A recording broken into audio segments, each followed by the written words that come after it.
Alright YouTube, welcome back to a new video, and today this is just going to be a speed art of me recreating this bomb icon. So yeah, this is not really a tutorial. I hope you can still learn just by just watching how I do things and how I am recreating this icon. So yeah, I hope you guys enjoy.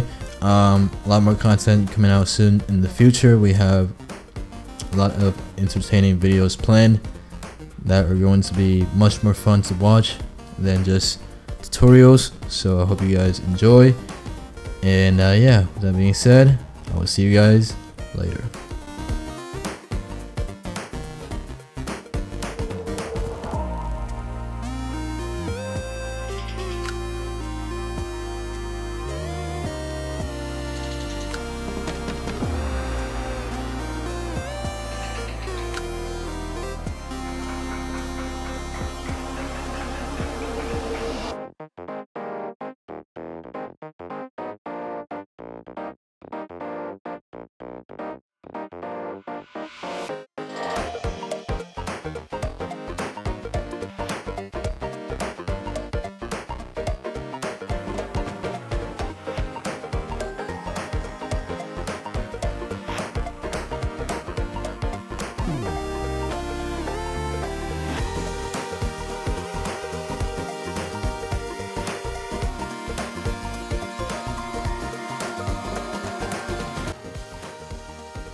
Make sure to check out our store at gfxcomment.com. We have free templates, free graphics packs, as well as user interface and much more you can check out at our store. Thank you for all of your support. And with that being said, I hope you guys enjoy this video.